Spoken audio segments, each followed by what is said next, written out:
Hey, I shouldn't be telling you this, but if you skip this part of the video, you will miss out on the deal of a lifetime. If you click the link in the description, you will see that Atlas VPN are giving out an offer to get a 3-year subscription for just $1.83 per month. That's less than Netflix's latest price increase. Plus, it comes with 3 months for free and a 30-day money-back guarantee. It's the best VPN on the market, and you can use it to watch shows that are not available on streaming services in your country. So you can watch Friends on UK Netflix, no matter where you are in the world, as long as you have a subscription to Netflix.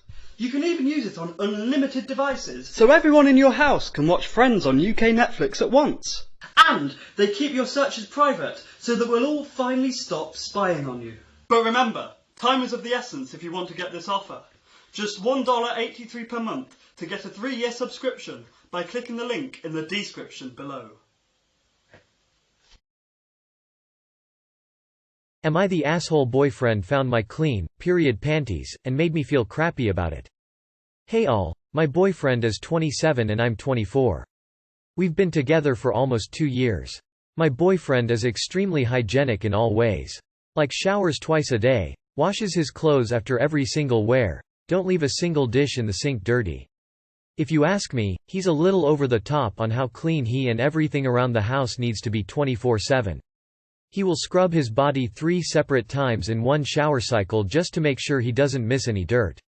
His showers are easily an hour most days if not more. I obviously have good basic hygiene skills, but I am much more relaxed. For example, I will wear a t-shirt twice before washing it so long as it's not stained, covered in something, or stinky. Or I might leave a few dishes in the sink for a few hours after dinner before I get up and wash them.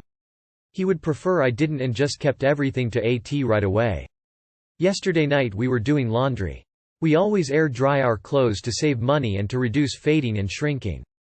Usually I am the laundry person, but on a one-off he happened to be the one to take the clothes out of the washer and lay them out to dry.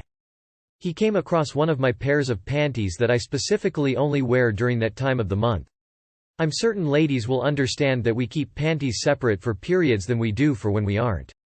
I have my ugly or maybe blood-stained pairs for my period, and my cute and well-kempt ones for when I'm not on my period.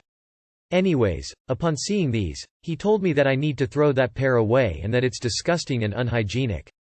He made quite a few comments about how gross they are despite them being clean but just blood-stained from a previous period, spotting situation.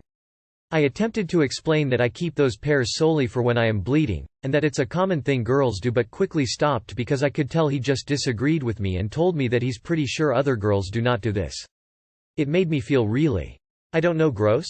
Ugly? Alienated? I'm not really sure, but it definitely made me upset and feel some type of way about something I felt was natural, I guess.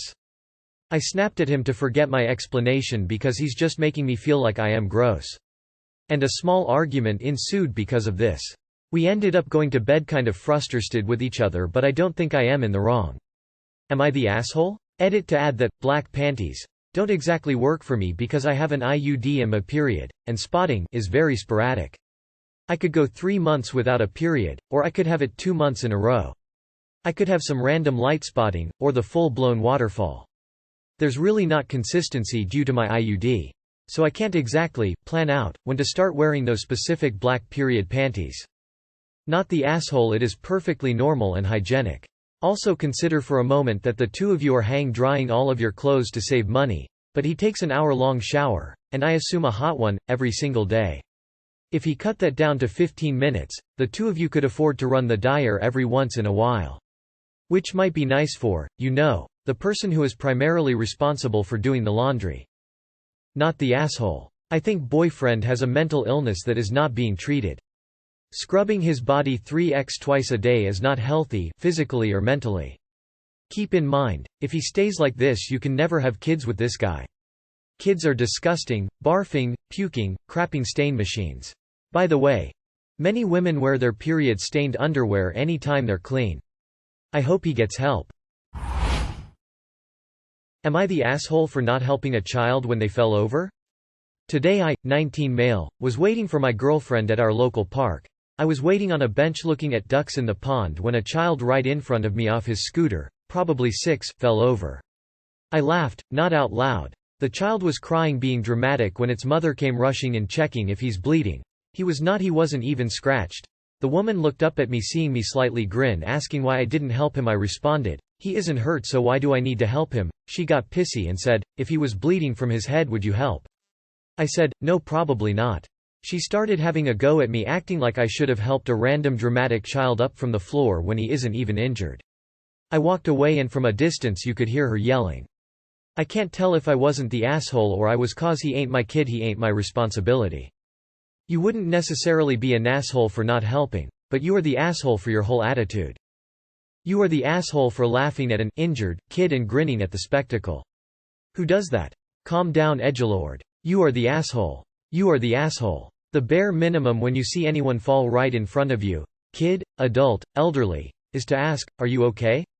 You definitely shouldn't touch the child, but it would be nice to say, "Where is your grown-up? Do you want me to get their attention?" Or something like that. Yes, you are the asshole. Normal humans react when a child hurts themselves. Get up and ask the kid if he's okay. You're also a major asshole for describing a child crying when he falls off his scooter as being dramatic. Calm down, edgelord. The world can't handle how cool you are. You are the asshole. This just reads like a 15-year-old trying to be edgy.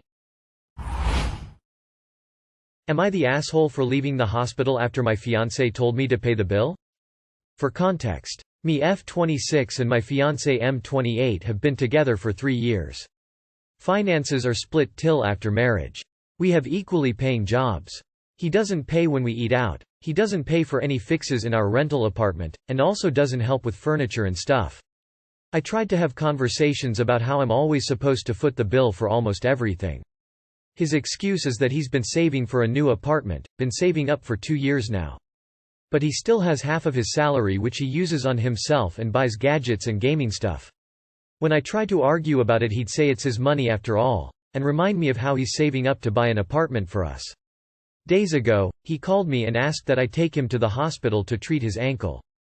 It's been hurting him for weeks, but only now he decided to get it checked. I drove him there since he was in pain, but was surprised when he told me to pay the bill.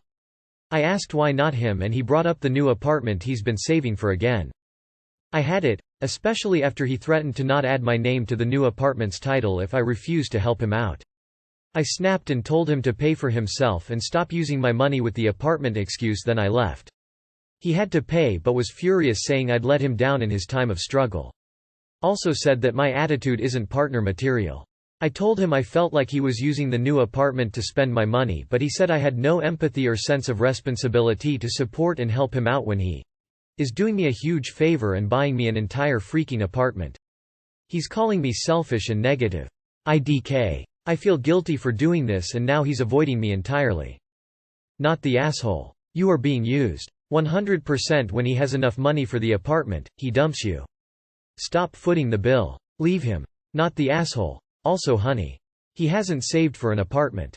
He'll have an excuse when the time comes. Don't marry this user. You're worth more. Not the asshole. He is just using you and your money and probably plans to dump you once he buys the apartment. Not the asshole. Girl, do you need a red flag to literally slap you in the face? Run. Not the asshole. Ask him how much he's saved up by now. Ask for a timeline on this supposed new apartment. Tell him you'll start saving up to pay half of it. And let him know you expect him to start pulling his weight on the everyday spending from now on. Not the asshole. And frankly speaking, how do you see your future with him if financially he is abusing you? Because this is financial abuse. Am I the asshole for asking my aunt where is her pretty twin? My sister and I are identical twins, 17F. 3 years ago, I was involved in a domestic fire accident, and the worst part affected was the neck and chest region. The cheek has some marks. This directly affected my self-esteem because it is a long recovery process, and never wishing the same for her. See my sister and imagine that I am like this without the burns. Oh boy. This part is being treated with a psychologist and I am already much better. I still have my insecurities, but I live one day at a time. Because of the pandemic, my relatives still haven't seen me for years. Hated at the time of the accident. Because I don't have social media and I don't like to take pictures, yet. This weekend, it was my grandmother's birthday, who lives 2h away, and my parents took the whole family with them. Despite my resistance, I didn't leave the house beyond what was necessary until I took the 3rd dose, so I didn't go to any birthday or Christmas. One of the biggest reasons I don't like going to my grandmother's house is my mother's brothers and sisters who confuse sincerity, joking with rudeness. As it was very sunny, I put on protective clothing and a hat to avoid sunbathing, so there was little to see and no observations or comments were made. It was really fun and delicious. I went inside because I couldn't stand the heat and took the opportunity to take off my blouse, as it's a pain in the ass to wear. I have some young cousins, 2 years old, and when they saw the burns, they screamed in fear and started crying. Yes, it made me uncomfortable, but nothing new. My aunt came to find out why they were crying, and when she understood, she started to reassure them that it was hurt and pointed to my sister, on my side, and said, she would be pretty like that if it weren't for the injuries. They are twins. I felt like shit and just asked, "Where's yours?" When she got confused, I completed, "Where's your pretty twin? Isn't she here?" Needless to say, she got annoyed and started saying that she was just reassuring her daughters and I shouldn't talk about other people's appearance, referring to her weight, but I didn't say that. My parents said I was an asshole and they are pressuring me to apologize to her and my grandmother because her birthday was over because of the fight. I don't understand why I should apologize, and I feel even more frustrated with them defending my aunt's comment knowing how my self-esteem is. Am I the asshole? By the way, my sister is on my side totally. Sorry for my English. Not the asshole. Your aunt was very insensitive towards you. She also chose to teach her children that scars diminish beauty. That's horrible. Heaven forbid one of her kids gets scars. She would suffer from low self-esteem based on how she was raised. I'm sorry you have to deal with everything you went through. You sound like one tough cookie. Keep sticking up for yourself. Not the asshole. There is a way to normalize scars to children, and that is to explain to them that Cousin Op isn't hurt, she's not in pain, and you don't need to worry about her. She looks like this because she got hurt a long time ago, and the scars are her body's way of healing her. Then you start talking about how cool it is that our bodies can heal us after we get badly hurt, and how lucky we are to have Op here with us. You answer any questions the kids have about the scars, and send them on their way. That's it. End of normalization process. Your aunt is an ass.